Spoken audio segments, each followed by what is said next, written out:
Chers amis Noahrides, bonjour. Nous arrivons aujourd'hui dans la paracha Emor et un enseignement universel qui va mettre ici l'accent sur la différence dans la perception de la religion, du rapport à Dieu entre le judaïsme et les autres cultes. Nous allons nous appuyer sur une explication du Rav Shimshon Raphaël Hirsch, et comme on le sait, Rav Shimshon Raphaël Hirsch, qui habitait au 19e siècle en Allemagne, a toujours tenté de faire un pont vers l'universel. Ça se retrouve beaucoup dans ses écrits, notamment dans son commentaire sur les Teilim, que l'on étudie d'ailleurs avec les Bnei Noach. Donc à propos de la mitzvah, nous disons que le Kohen doit faire le service du temple, mais il y a certaines restrictions. L'une d'elles est qu'un Kohen qui est estropié, qui a un handicap, ne peut pas faire ce service. À ce propos, le Rav Hirsch nous donne un principe fondamental, donc je vais lire son commentaire ici. Les prophètes Malachi et Oshéa s'insurgent. Ils s'insurgent contre les mauvais prêtres et les mauvais Kohanim qui répugnent à présenter Dieu comme l'être suprême qui exige l'homme fort, mûr et actif. Ils ravalent le temple au temps d'une infirmerie ou d'un hôpital, érigé par les épaves de l'humanité qui ne trouvent nulle part leur abri. Les mauvais Kohanim spéculent sur les souffrances et les malheurs des croyants. Ce ne sont point des hommes bien portants et sereins qui fréquentent leur temple, ce sont les aveugles, les boiteux, les malades et les faibles. Pour eux, la religion a pour mission de consoler les résignés, les déshérités. Elle n'est pas destinée aux individus dynamiques, moralement équilibrés. Le sanctuaire d'Israël, au contraire, appelle l'être humain dans toute sa vitalité et dans son intégralité physique.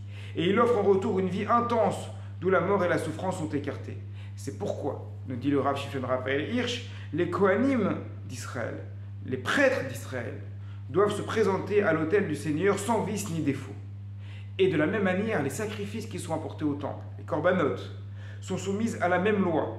Elles doivent répondre au critère général qui réside dans l'enceinte du sanctuaire, être tamim, parfait, moralement, physiquement, sans tare et sans imperfection.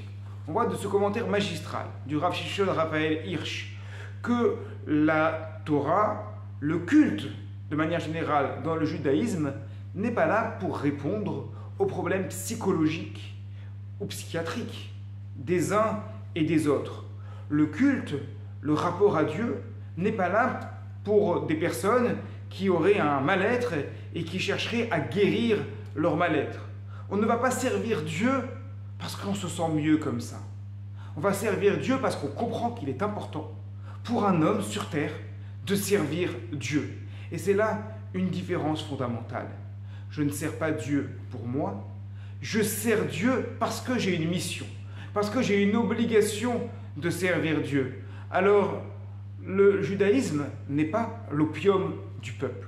Le judaïsme n'est pas une drogue qui va permettre de se sentir mieux, de se sentir bien.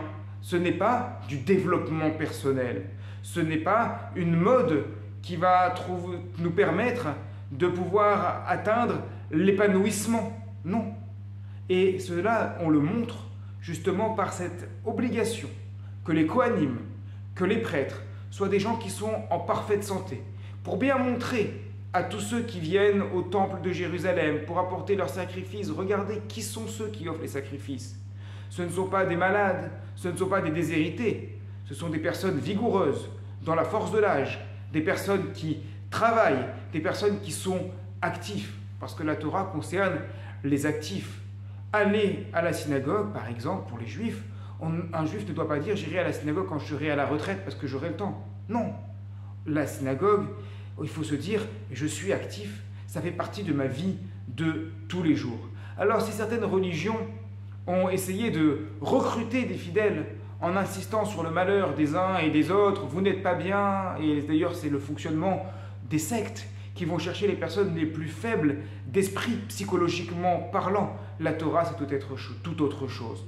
Cela s'adresse aux actifs. Le rapport à Dieu concerne tout le monde. Bien entendu, les personnes qui sont mal également peuvent s'adresser à Dieu.